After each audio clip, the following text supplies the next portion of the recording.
Bisa jadi hari ini kita kayak hati kita tuh kan kayak berada di antara jemari Allah ya. Artinya buat Allah ngebolak-balikin hati kita tuh seringan kita ngebolak-balikin bola pingpong, bola tenis meja. Gampang banget, cuman dengan 2 jari doang. Beda banget kan kita ngebolakin hati si dia tuh udah berdarah-darah gak balik-balik ya. Kita tuh udah berdarah-darah, udah keluarin modal habis, mobil jual, segala macam dijual, sampai ngutang kemana-mana, hatinya gak berbalik. Kenapa? Karena yang megang hati dia tuh bukan kita. Kalau buat Allah, ngebalikin hati itu gini doang.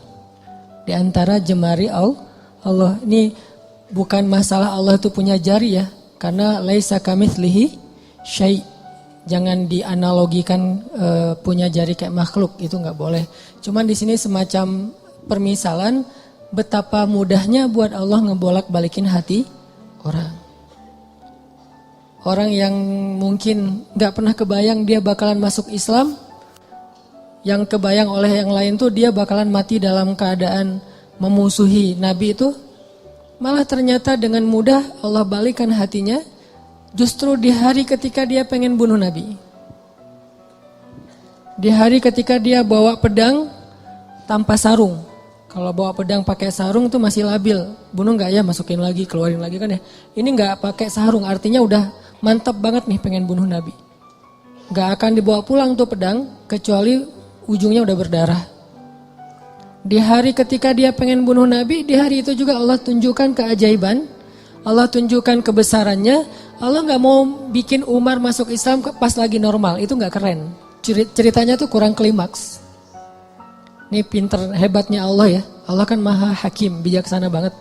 Bikin cerita tuh yang kalau ditonton, diceritain, dibahas tuh enak gitu. Kalau terlalu garing, flat kan agak-agak gimana ya, bosan ya. Kayak ada film yang thriller gitu tentang pembunuhan. Udah udah 2 jam kita nonton, belum jelas ceritanya kan gak enak nih.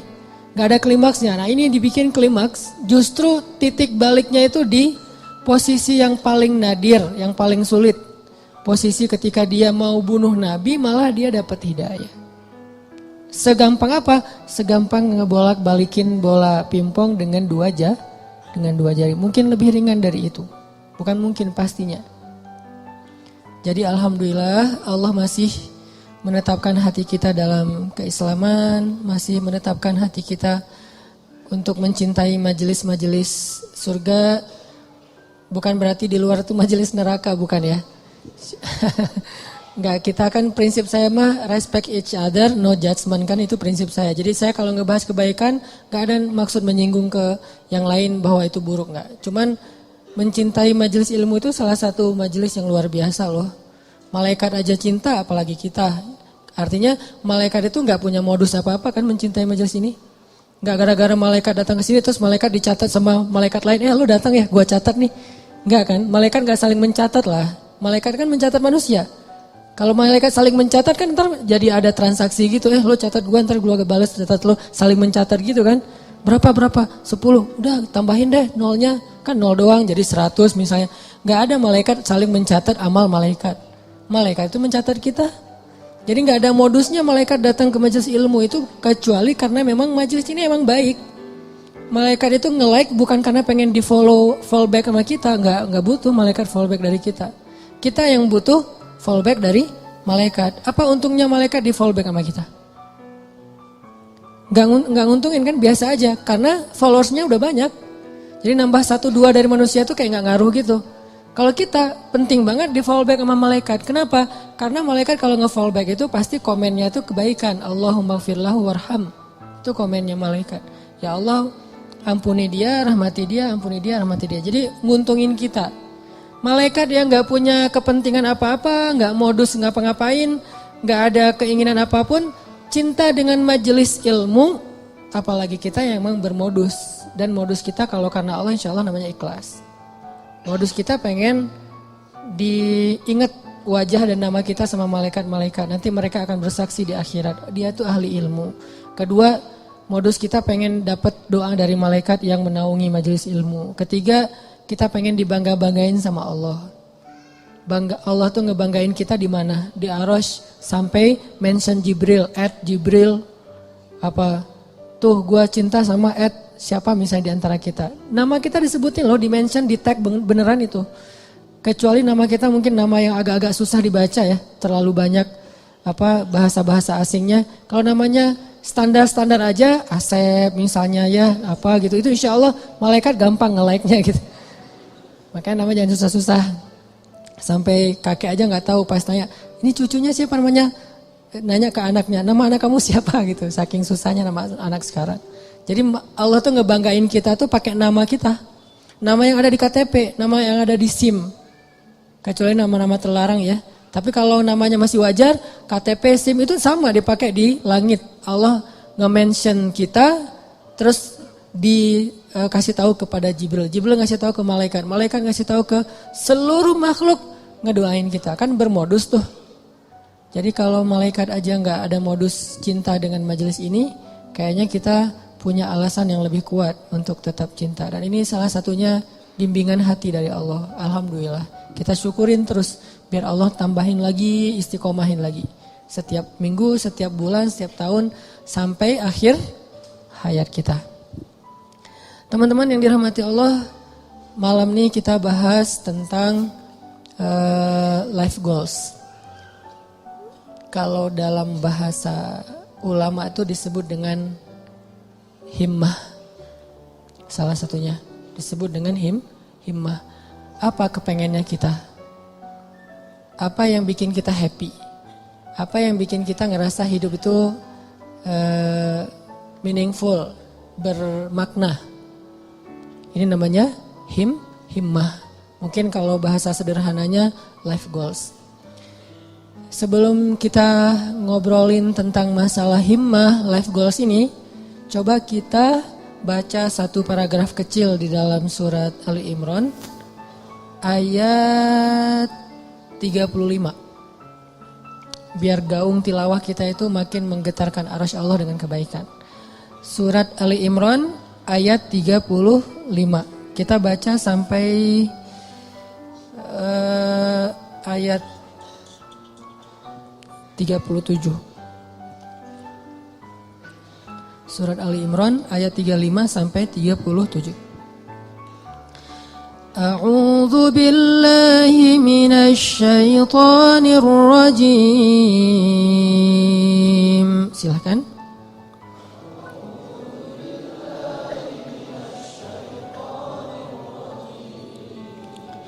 Bismillahirrahmanirrahim.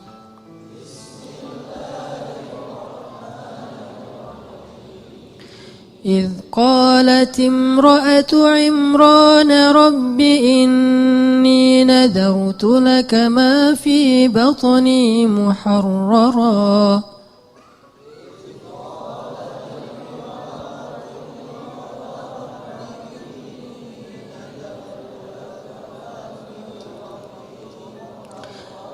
فتقبل مني إنك أنت السميع العليم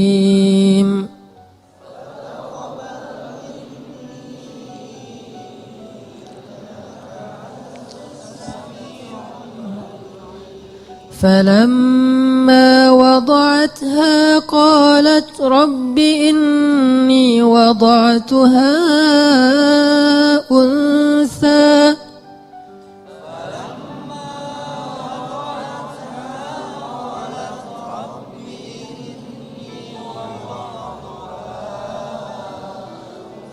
والله أعلم بما وضعت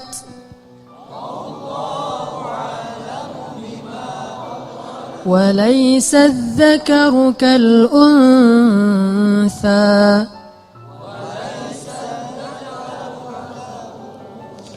وإني سميتها مريم وإني أعيذها بك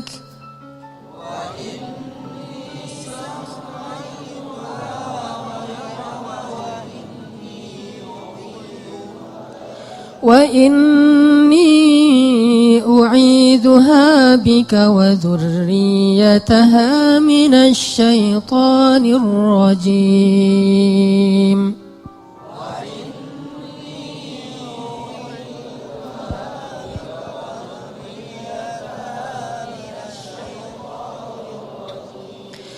فتقبلها ربها بقبول حسن وأنبتها نباتا حسنا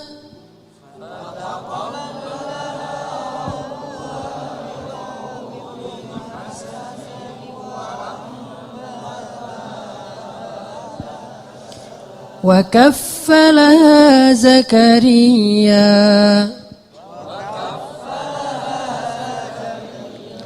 كلما دخل عليها زكريا المحراب وجد عندها رزقا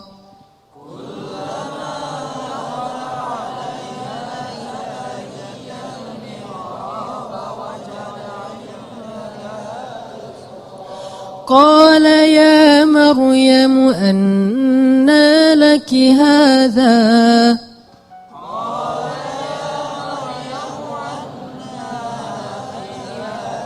قالت هو من عند الله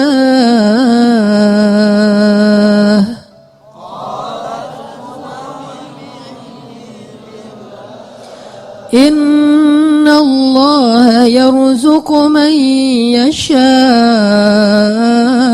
بغير حساب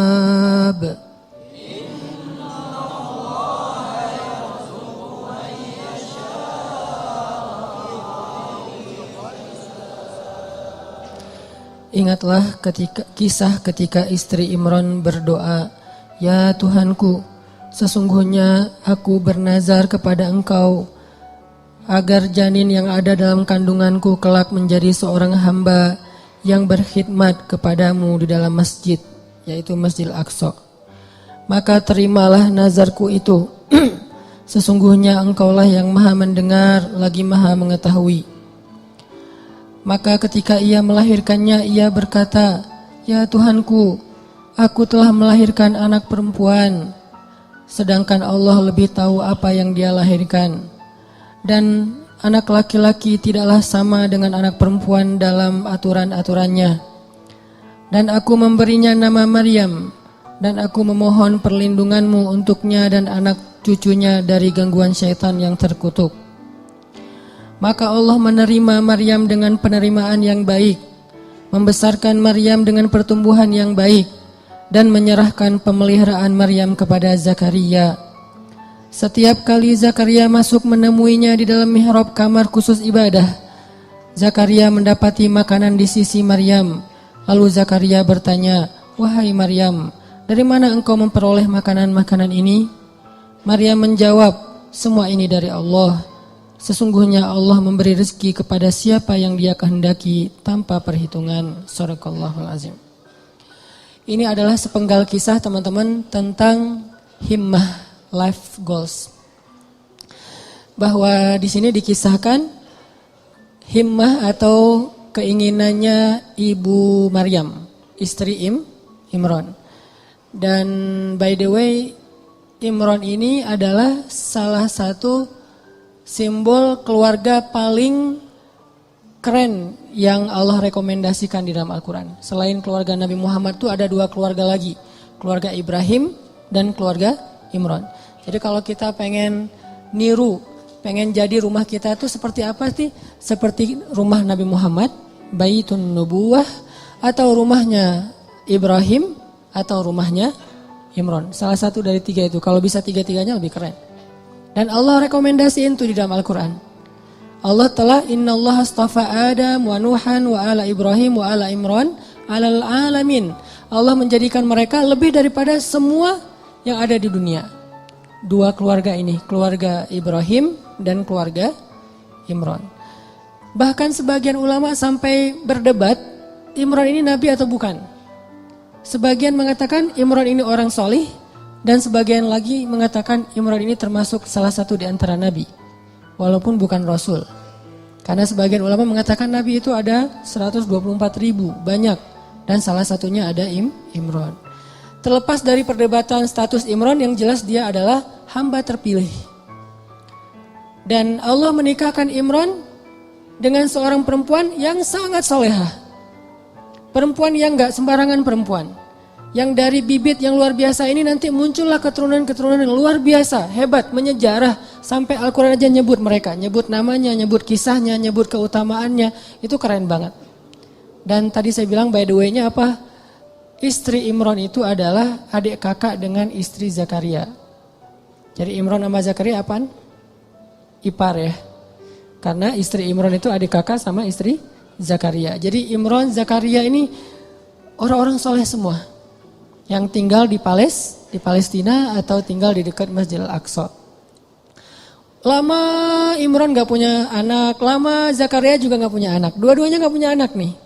Imran gak punya anak sampai usia tua, Zakaria juga gak punya anak sampai usia tua. Sampai kemudian istri Imran bernazar. Dulu nazar itu masih sesuatu yang wajar. Di zaman Nabi Muhammad sampai kita sekarang, nazar itu boleh tapi agak kurang disukai. Tapi boleh-boleh aja. Nah dulu istri Imran bernazar, ini nazar tuh, saya bernazar. Kalau saya hamil, saya pengen punya anak laki-laki. Kalau dia jadi anak laki-laki, akan saya jadikan dia sebagai marbot Masjid Al-Aqsa. Sebagai khadim atau marbot Masjidil Aqsa. Ini life goalsnya istri Imran. Pengen punya anak yang ngemakmurin rumah Allah. Pengen punya anak yang kerjanya ngapain? Jaga rumah Allah. Supaya Allah jaga dia nanti di akhirat. Dia kerjaannya tuh bersih-bersih masjid. Dan itu bukan kerjaan orang yang pengangguran loh ya. Walaupun istilah di kita itu marbot. Itu istilah yang mungkin jadi kemudian terkesan di masyarakat sesuatu yang nggak keren, biasa aja. Padahal itu pekerjaan paling mulia loh.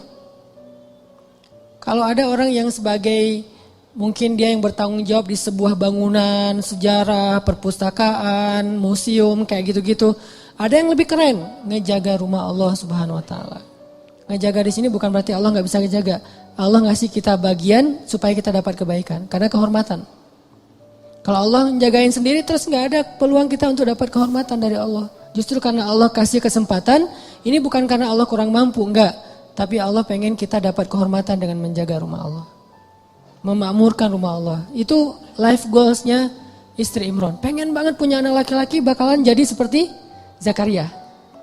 Jadi istri Imran ngefans banget berat sama Zakaria. Ya Allah saya pengen punya anak laki-laki kayak gitu tuh, kayak ipar saya. Kayak Zakaria, mudah-mudahan anaknya laki-laki. Nazar sampai. Fataqabbal minni ya Rabb. Terima ya Allah, terima. Nazar. Dulu kan gak ada USG ya. Ketawanya pas sudah lahir. Pas sudah lahir, kaget istri Imran. Rabbi, inni wada'atuha unsa. Ya Allah gimana nih anaknya perempuan? Sementara, walaysa dzakaru kal unsa. Ini perlu kita garis bawahin. Laki-laki tidak sama seperti perempuan. Ini bukan bab emansipasi. Bukan Islam anti kesetaraan gender, bukan. Maksudnya adalah dulu tradisi orang Bani Israel, tradisi orang Yahudi yang ada di Palestina, perempuan itu gak boleh menjadi marbot di masjid. Perempuan itu gak boleh belajar di dalam masjid. Perempuan itu gak boleh bahkan masuk ke masjid kecuali terbatas sekali gitu. Jadi maksud laki-laki tidak sama dengan perempuan, maksudnya tradisi yang berlaku waktu itu tidak sama laki-laki dengan perempuan. Ini bukan doktrin bahwa Islam itu nggak mengakui perempuan, bukan. Kita harus balik lagi ayat itu, kembalikan lagi kepada konteks sejarahnya. Makanya saya sering bilang, jangan menjudge sejarah dengan angle kekinian, pasti jadi salah paham. Kalau kita menilai sejarah tapi pakai persepsi kekinian, kita akan sering salah paham terhadap sejarah. Kok gini sih, kok gitu sih? Kenapa? Karena kita ngelihatnya benturan dengan culture kekinian kan? Makanya kalau pengen ngerti sejarah, pakailah angle sejarah. Jadi yang dilihat bukan cuma adegannya, sampai persepsi sejarah, emosional sejarah, lengkap gitu. Jadi sejarah itu sampai baper. Jangan cuman adegan tapi persepsinya kekinian, gak nyambung. Nah pada masa itu, laki-laki dan perempuan itu dibedain tentang masjid. Laki-laki boleh masuk ke masjid bebas, boleh berkhidmat di masjid, boleh belajar di masjid, boleh jadi ulama di masjid. Perempuan gak boleh, beda dengan di Islam kan. Kalau di Islam justru sebaliknya. Sama laki-laki dengan perempuan dalam masjid, cuman beda fikih. Kalau perempuan lagi haid nanti ada batasannya. Tapi kalau perannya di dalam masjid boleh banget. Buktinya apa? Aisyah itu ngajarin hadis di dalam masjid loh. Dan muridnya laki-laki. Muridnya Aisyah itu juga banyak laki-laki. Walaupun berdua ngajarnya tuh, Abu Hurairah sama Aisyah. Tapi banyak hadis-hadis yang Aisyah tahu, Abu Hurairah nggak tahu. Atau hadis-hadis yang Abu Hurairah tahu, Aisyah nggak tahu. Sehingga mereka kayak saling mention gitu, saling broadcast. Aisyah broadcastin dong hadis-hadis yang gua nggak tahu, di broadcast sama Aisyah. Nanti Aisyah juga minta dari Abu Hurairah, saling transfer hadis. Bukan untuk mentahzir ya. Mereka mentransfer hadis bukan untuk nyalah-nyalahin, wah apa salah lo, enggak. Mentransfer hadis itu untuk saling sharing kebaikan. Motivasi sifatnya. Oh ada hadis gitu ya, iya gitu. Jadi dalam Islam, Abu Hurairah, Aisyah ngajar di masjid, nanti ada tokoh-tokoh perempuan yang luar biasa banyaknya. Termasuk yang paling legend itu kan Khadijah ya. Yang paling berpengaruh dalam dakwah Nabi kan Khadijah. Dan Khadijah itu gak tinggal diam di rumah nungguin, Nabi Muhammad kemana ya, udah jam segini belum pulang, di telepon gak diangkat aja, kayaknya habis baterai deh. Gitu-gitu enggak. Khadijah tuh gak pasif di rumah loh ya, gak bantu dakwah Nabi, dia aktif. Cuman tetap ada kayak etikanya, ada moralnya. Di masa itu justru Allah pengen mengubah tradisi orang Bani Israel yang menganggap perempuan itu kelas kedua di antara masyarakat. Makanya Allah nyindir, ini sebetulnya bahasa sindiran. Walaysa dzakaru kal unsa. Menurut orang Bani Israel, perempuan itu enggak sama dengan laki-laki. Tapi di ayat berikutnya apa? Fataqabbalaha rabbuha biqabulin hasan. Tapi Allah sendiri nerima perempuan itu dengan penerimaan yang baik. Jadi Allah tuh pengen mengubah tradisi sebetulnya. Biar kita gak salah paham terhadap ayat ini. Tuh ayatnya tuh gak sama laki-laki perempuan. Yang gak sama itu bukan dalam persepsi ayat. Bukan dalam persepsi Allah, dalam persepsi masyarakat. Dan Allah mengubahnya dengan kalimat fataqabbalaha rabbuha biqabulin hasanin. Justru Allah nerima perempuan itu dengan penerimaan yang sangat istimewa. Dia sediakan khusus mihrab buat dia, diberikan keutamaan buat dia, sampai turun makanan aja dari langit coba. Kurang apa perlakuan Allah? Treatment Allah ke Maryam tuh lebih istimewa daripada cowok-cowok yang udah lama di situ.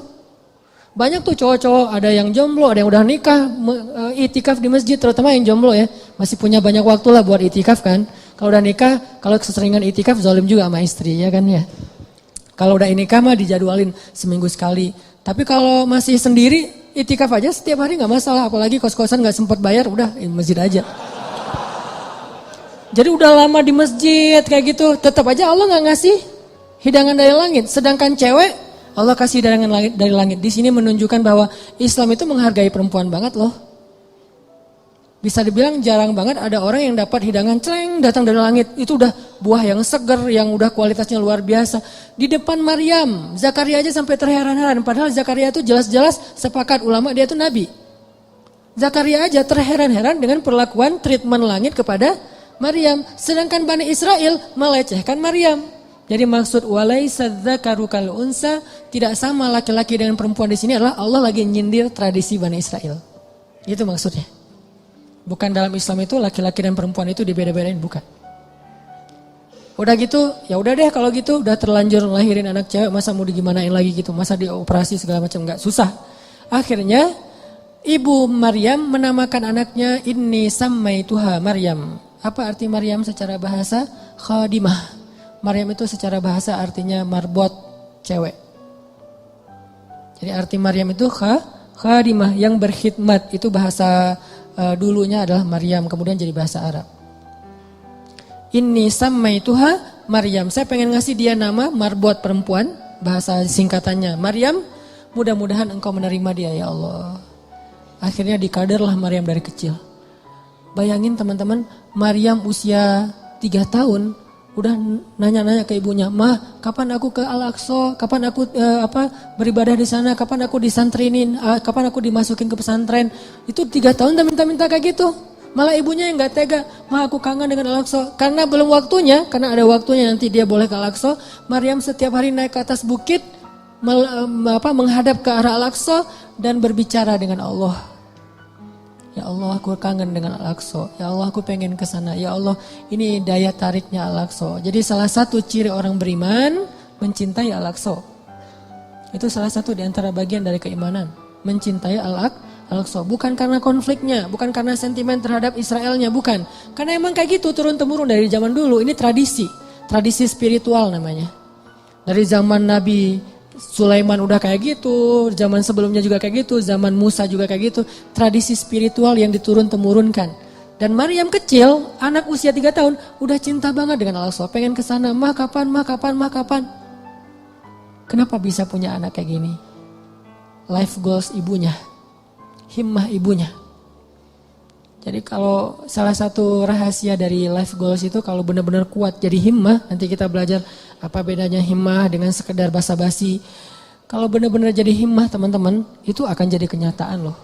Gimana kita jadiin life goal kita jadi kenyataan, life goal kita jadi keajaiban. Walaupun rintangan ada aja kayak istri Imran. Kok lahirnya anak perempuan? Justru Allah pengen ngasih banyak hikmah, banyak luar biasa pelajarannya lewat skenario kayak gitu.